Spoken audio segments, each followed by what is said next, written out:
এই ধরনের কার্যক্রম খুবই ঘৃণিত এবং ধিক্কারজনক কার্যক্রম।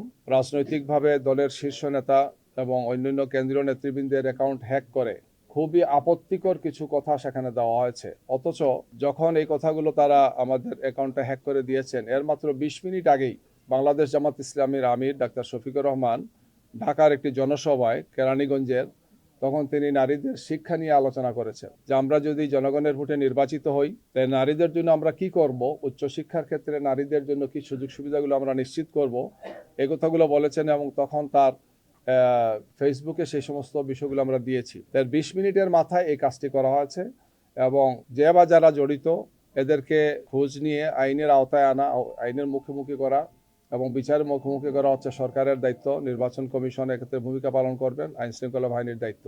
আরও দুঃখজনক হচ্ছে একদল লোক কিছু কর্মসূচি দিয়েছেন, আপনারা দেখেছেন। আমরা মনে করি যে এগুলোর সাথে তাদের সম্পৃক্ততা আছে নিশ্চয়ই। এই ধরনের ঘৃণিত কাজ কোনো দলই করবে না, এটা আমাদের প্রত্যাশা। আমরা নির্বাচনকে সুন্দর, শান্তিপূর্ণ, গ্রহণযোগ্য একটি নির্বাচন আমরা আশা করি।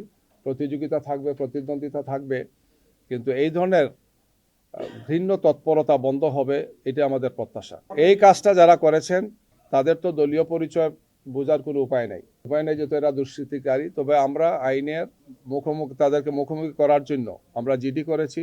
থানা সেখানে তদন্ত করে বের করবেন যে তাদের দলীয় পরিচয় আছে কিনা বা তাদের অন্য কোনো পরিচয় কি। আর এর সাথে সাথে সাইবার সিকিউরিটি আইনেও আমরা বিষয়টাকে দেখছি। এটা আরও উচ্চ পর্যায়ে আশা করি তদন্ত করে সেই সমস্ত বিষয়গুলো তারা নিশ্চিত হবেন, কোনো রাজনৈতিক সম্পৃক্ততা তাদের আছে কিনা বাকি। কিন্তু আমি যেটা বলতে চাচ্ছি যে একদল লোক তাৎক্ষণিকভাবে রাজু ভাস্কর্যে কিছু কর্মসূচি দিয়েছেন, আপনারা দেখেছেন।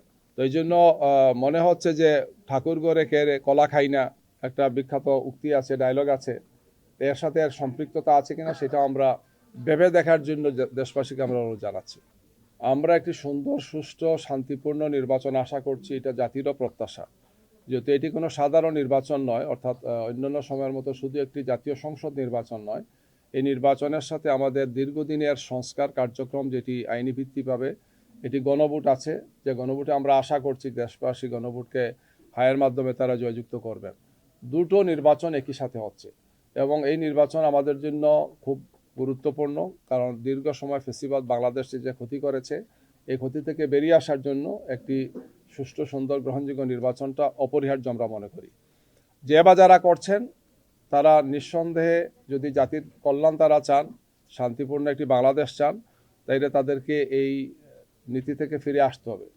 তারা একটি সুষ্ঠু, সুন্দর নির্বাচনের জন্য একটি ইতিবাচক ভূমিকা রাখবে, এটা আমাদের প্রত্যাশা। আমরা এই বিষয়গুলোকেই নির্বাচন কমিশনকে আমরা অবহিত করেছি এবং বলেছি যে এ ব্যাপারে আপনাদের দায়িত্বশীল ভূমিকা পালন করা উচিত আমরা মনে করি।